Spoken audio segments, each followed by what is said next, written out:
Salut tout le monde dans cette nouvelle vidéo Lego, j'espère que vous allez bien. On continue les boîtes de la saga Harry Potter, vague de juin 2021 avec une nouvelle boîte, cette fois-ci un petit peu plus grosse, puisqu'il s'agit du jeu d'échecs en mode sorcier, boîte 76 392, qui coûte quand même la bagatelle de 74,99 €. Tout ça pour 876 pièces, de quoi recréer un jeu d'échecs complet plus quelques mini-figurines. Cette vidéo vous permettra de vous faire un avis pour savoir si vous voulez dépenser ou pas cette modique somme pour vous acheter ce jeu d'échecs. En aucun cas, je vous préviens, vous n'apprendrez à jouer aux échecs avec cette vidéo. Je vous propose qu'on aille tout de suite sur le studio, voir un petit peu le contenu, puis on se retrouve juste après pour des briefs.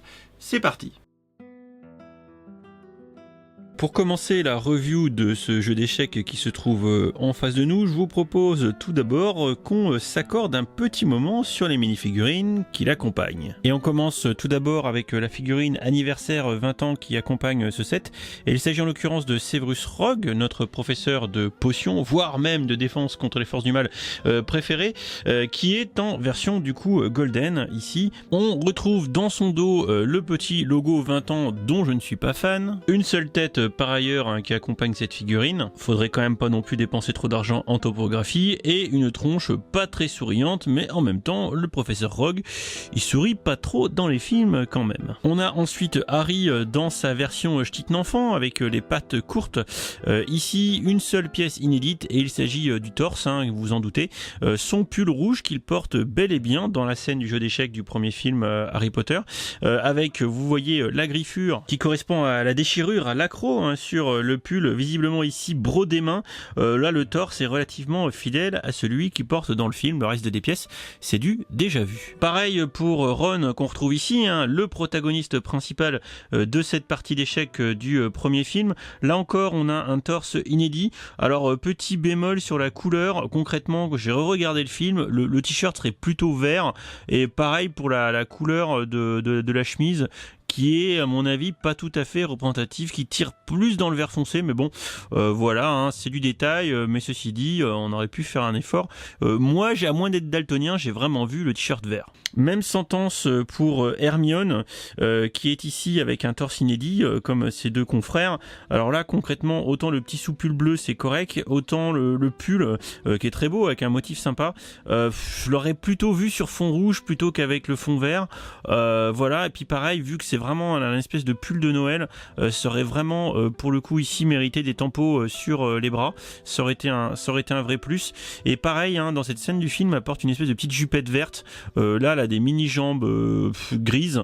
Ouais, je veux dire, quitte à faire un torse inédit, ils auraient pu aussi faire des jambes. Bon voilà, bon après ça c'est une remarque voilà qui vaut pas grand chose. Et bon pareil, le reste des pièces comme la tête c'est du déjà vu. On fera le compte à la fin de la vidéo, mais il y a 3 tiles choco-grenouilles avec ce set, et j'ai l'impression d'avoir chopé un double avec celui en bas à droite, voilà, c'est fâcheux, mais c'est le problème des petites tiles random comme ça qui accompagnent les sets. Je vous propose désormais de découvrir le plateau de jeu maintenant que toutes les pièces sont dessus. Plateau de jeu qui a une dimension de 27 cm par 27 cm, c'est une taille selon moi assez honorable et ça semble plus jouable quand je le prends comme ça, je trouve que la taille est plutôt raisonnable. Ce qu'on va pouvoir tout de suite regarder, et c'est selon moi un vrai point faible, c'est vous voyez l'épaisseur.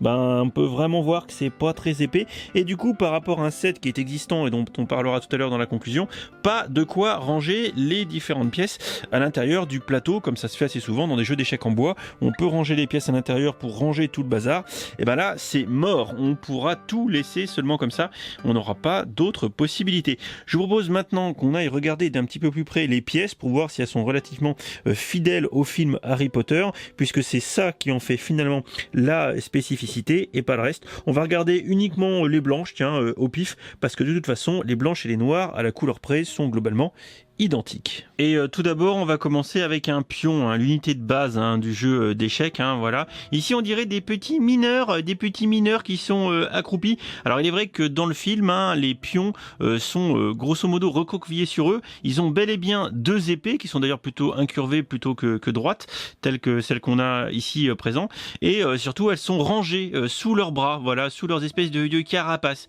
Donc là ici on a un petit écart puisque le pion du jeu d'échecs Harry Potter tient ses épées sorties sorties, alors que au repos, dans le film, elles sont plutôt rangées. Bon, c'est pas plus mal, comme ça on les voit, et puis ça fait peur. Et pour ceux qui connaîtraient pas trop le principe du jeu des échecs, les pions, c'est la première rangée de devant, et les pions, sauf erreur de ma part, je suis plus un pro des règles, peuvent se déplacer uniquement d'une case à chaque fois, voilà, donc c'est vraiment l'unité de base, et puis pas pu. On a ensuite la pièce du cavalier à côté des tours, on en a 2 par équipe aussi, qui se déplace un peu bizarrement le cavalier, parce que je crois de mémoire ça fait une espèce de L, genre 2 cases en avant, une case sur le côté. Cavalier qui est occupé par Ron dans le film, et également petit écart vis-à-vis du film, puisque je crois, de mémoire bonne, c'est plutôt des fléaux qui sont portés par les cavaliers dans le film, avec donc ces espèces de grosses boules à pointe avec une chaîne, alors que là ils ont mis une épée. Si on voulait mettre Ron sur une de ces figurines, parce que Lego le dit, on peut aussi jouer à reproduire le film et pas uniquement jouer aux échecs avec ce jeu d'échecs,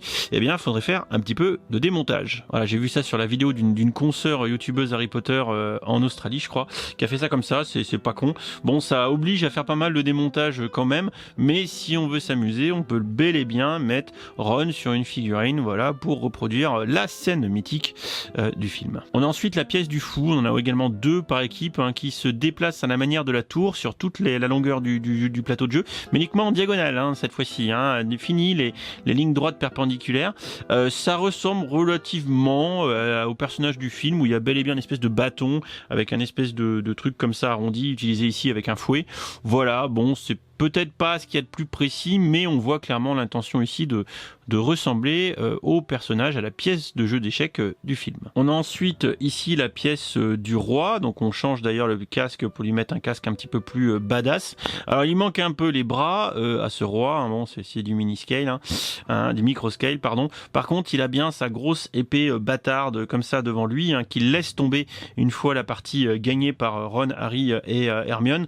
Bon, il manque un peu ses bras quand même, mais de manière simplifiée comme ça, quand même, on reconnaît bien la figurine du roi. On en a bien sûr une par équipe, et c'est quand on défait le roi qu'on gagne la partie. Pièce du roi qui, si ma mémoire est bonne, peut se déplacer dans toutes les directions, en face, sur les côtés, diagonales, tout ça, mais que d'une case, je crois, à chaque fois. Enfin, la pièce cheatée du jeu, la reine, la reine qui, de mémoire, peut se déplacer sur la longueur du plateau, dans toutes les directions possibles, voilà, donc la pièce bien abusée. Alors ici aussi, ils ont plutôt fait preuve de cohérence avec le film, puisque la reine n'a pas une épée mais une espèce de bâton, voilà, donc là ici ils ont mis un stick puisqu'elle le tient devant également. On imagine que la petite pièce arrondie devant qui tient le stick matérialise ses bras, voilà, avec le petit chapeau. Bref, c'est plutôt bien fait. Voilà pour ce petit tour rapide de ce jeu d'échecs, pas la peine d'en faire des caisses ou des tonnes, puisqu'après tout ce n'est qu'un jeu d'échecs, mais qui saura sans nul doute faire plaisir aux plus grands des fans de la saga et aux joueurs d'échecs.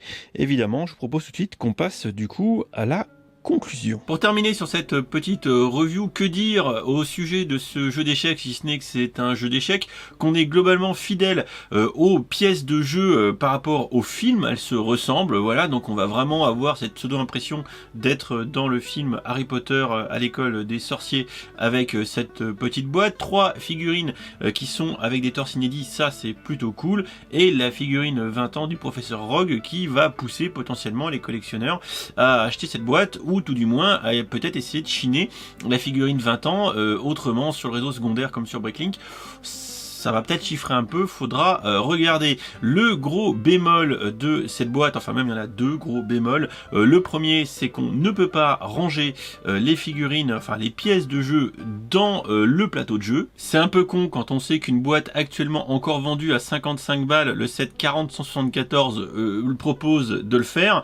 Et le second effet qui se coule, bah, c'est son prix, 74 €, c'est un peu cher. Quand on a encore une fois, la boîte 40-174 qui est vendue 55 balles et pas à 75 et qui a quasiment le double de pièces, 1450 pour être précis. Là où on en a, je regarde ma petite fiche, 876 pour le set Harry Potter. Bon, autant dire que globalement, J.K. Rowling ne devrait pas manquer d'argent pour manger du foie gras cet hiver à force de vendre des sets à ce prix-là. Concrètement, pour vous donner un ordre de grandeur, on est à 84 € du kilo sur cette boîte, alors que les boîtes qu'on a vues précédemment sur cette vague de juin étaient toutes autour de 60. Donc autant dire que là, je ne comprends pas trop parce qu'on a pris un gros cran en avant, alors que la boîte ne comporte pas spécialement de pièces spécifiques. Alors oui, on a une chier de tiles de 2x4 blanche et noire pour faire le plateau de jeu, mais après le reste c'est de la petite brique standard pour faire les pièces d'échecs.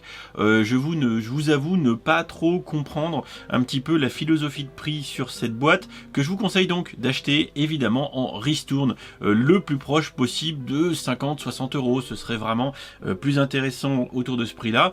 Elle est avant tout réservée, cette boîte, aux passionnés d'échecs, aux passionnés de la saga de Harry Potter et à tous ceux qui voudraient collectionner soit les figurines, soit la figurine anniversaire. Voilà, je ne vous ai pas appris à jouer aux échecs avec cette boîte, néanmoins j'espère que ce petit tour vous aura aidé pour vous faire votre petit avis autour de cette boîte à toute fin utile.